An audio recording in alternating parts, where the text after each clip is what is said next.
마태복음 18장 35절 말씀 가지고 형제 용서와 하나님의 용서, 이러한 제목으로 우리가 함께 은혜 나누기를 원합니다. 오늘 35절은 너무 분명하게 결론을 짓습니다. 우리 예수님의 용서에 대한 비유를 통하여 말씀하여 주시고, 그 비유의 결론입니다. 형제를 용서하지 아니하면 나의 하늘 아버지께서도 너희에게 이와 같이, 바로 앞부분에 지금 21절부터 베드로가 형제를 몇 번까지 용서해야 됩니까? 라는 질문을 들으시고 예수님께서 비유로 가르쳐 주신 그 비유대로 이와 같이 용서하지 않으신다는 것입니다. 그렇다면 이와 같이라고 말씀하신 앞에 비유가 무엇입니까? 우리가 너무나도 잘 알고 있는 그래요. 1만 달란트 빚진 종을 임금이, 주인이 탕감해 줍니다. 용서해 주는 거예요. 그런데 이 1만 달란트를 탕감받은 이 종이 엎드려 절하며 기쁨으로 그가 나옵니다. 그런데 나오다가 자신에게 100데나리온 빚진 동료를 만나게 돼요. 28절에 보면 그 종이 나가서 자기에게 100데나리온 빚진 동료 한 사람을 만나. 어떻게 될까요? 지금 주인으로부터 1만 달란트의 가치가 저희 천문학적인 숫자입니다. 1달란트는 6,000데나리온입니다. 1데나리온이 노동자 1일 품값이거든요. 그러니까 1달란트는 지금 우리가 10만 원으로 계산한다면 6억이라는 돈이에요. 그런데 1만 달란트예요. 1만 달란트. 그러니까 제가 계산을 머리로 해도 안 돼요. 제 계산 능력을 초월합니다. 6천억이 넘는 것 같아요. 6조 같은데요. 하여튼 6,000데나리온, 1달란트가 6,000데나리온, 6억입니다. 6억. 10만 원만 계산해도 어쨌든 이거는 도저히 갚을 수 없는. 그래서 오늘 이 주인이 뭐라고 하냐면, 처음에는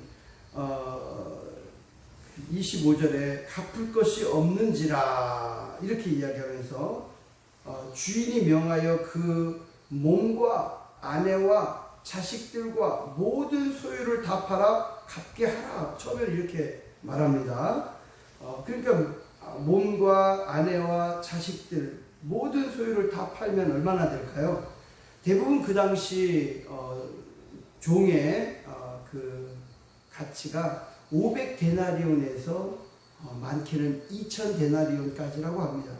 그러니까 1달란트를 갚기 위해서 2000데나리온이라고 생각해도 가장 노동력이 있는 비싼 종의 값으로 환산을 해도 3명입니다. 그러니까 뭐 지금 아내, 자식들이 몇 명인지 모르겠지만 다 팔아도 이거는 한 1달란트, 2달란트 그 정도밖에 안 되는 거예요.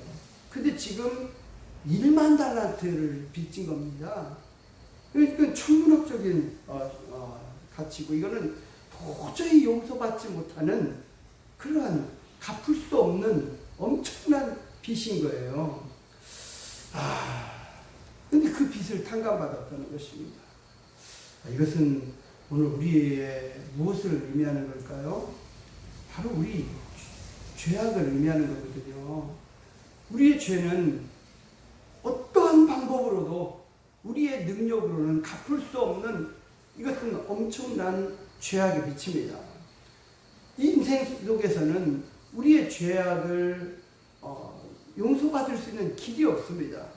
우리가 아무리 선한 일을 많이 해도, 선을 많이 쌓아도 그 선으로 우리의 죄악의 값을 지불할 수 없습니다.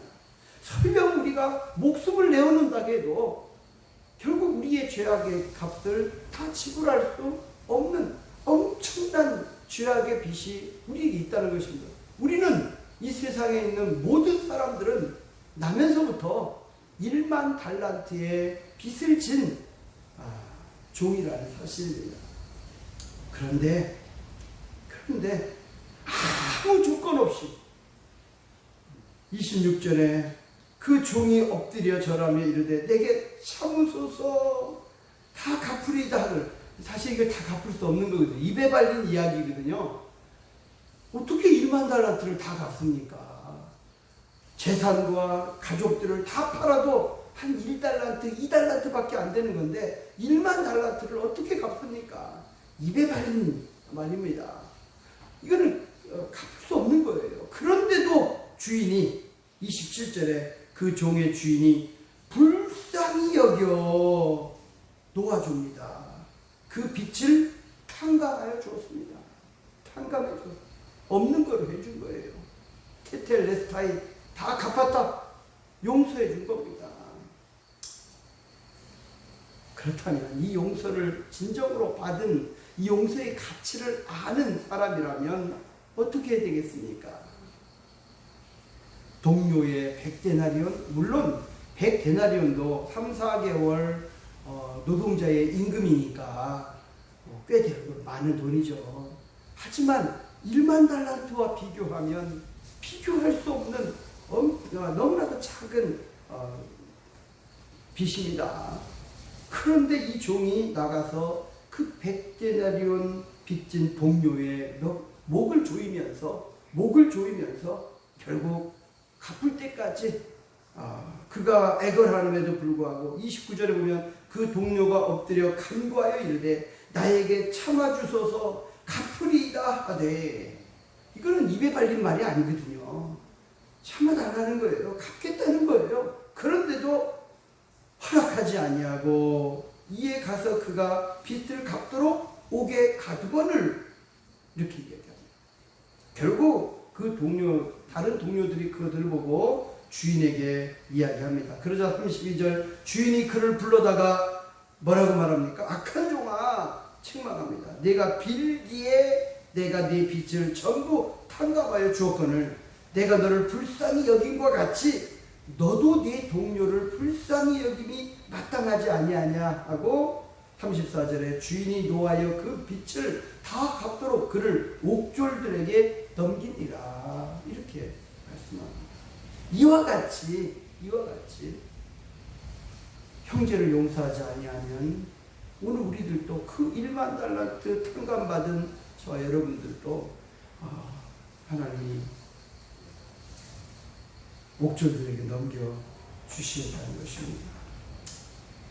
이 교훈은 비유로 말씀하신 이 교훈의 이 결론은 사실 예수님께서 산상수훈에서 마태복음 6장에 주기도문 이렇게 너희는 이렇게 기도하라라고 가르쳐 주신 다음에 바로 이어서 다시 한번 강조합니다. 주기도문에도 분명히 기록이 되어 있잖아요. 그래서 우리가 우리에게 죄진 자를 사하여 준 것 같이 우리 죄를 사하여 주옵소서. 우리가 우리에게 죄 지은 자들을 사해 줘야 된다, 용서해야 된다는 겁니다. 그럴 때 하나님이 우리를 용서해 주신다라고 용서해 주옵소서라고 기도하라고 가르쳐 주시고 바로 이어서 예수님께서 마태복음 6장에 보면은 14절에 바로 이어서 너희가 사람의 잘못을 용서하면 너희 하늘 아버지께서도 너희의 잘못을 용서하시려니와 너희가 사람의 잘못을 용서하지 아니하면 너희 아버지께서도 너희 잘못을 용서하지 아니하시리라 이렇게 결론 내리고 있습니다. 결국 우리 예수님의 가르침은 한결같습니다. 오늘 우리는 우리 예수님으로 말미암아 그 억만 죄악, 우리가 갚을 길 없는 그 죄를 용서받은 하나님의 백성들입니다. 그 구원의 기쁨과 감격, 주인에 대한 그 감사가 우리는 늘 넘쳐야 될 줄 믿습니다. 때로는 그래서 이 땅에서 형제가 나에게 실수하고 용서를 구한다면 오늘 이 100데나리온 빚진 자처럼 엎드려 간구하여 참아주소서 용서해 주소서, 내가 갚겠나이다 라고 할 때 긍휼히 여기는 마음이 있어야 된다는 겁니다. 그리고 끝까지, 그래서 이 베드로의 이 7번까지 용서해 주게, 그 당시 율법은 3번 용서해 주게 되어 있습니다. 그러니까 베드로가 7번을 이야기한 것은 엄청난 겁니다. 그런데 우리 예수님은 7번뿐만이 아니라 70번씩 7번까지 끝까지 용서해 주어야 된다라고 말씀하고 있고, 그리고 비유로 이렇게 우리에게 세밀하게 자세하게 가르쳐 주시고 이와 같이 우리 하나님이 하신다는 것입니다. 결국 우리는 용서하지 못할 자가 없는 줄 믿습니다. 우리가 입에 발린 용서가 아니라 진정한 용서를 받은 자로서 우리가 끝까지 진정한 용서를 마음으로부터 우리 형제를 용서하는, 겉으로 행동으로만 용서하는 것이 아니라 마음으로부터 용서하고 끝까지 사랑할 수 있는 우리 시목교회 온 성도님들의 복된 삶 되어지기를 주님의 이름으로 간절히 축복합니다. 그럴 때 하늘 아버지께서 우리의 그 억만 죄악도 용서해 주시고 우리를 그 사랑의 품으로 안아주시고 영원한 천국으로 우리를 이끌어 주실 줄 믿습니다.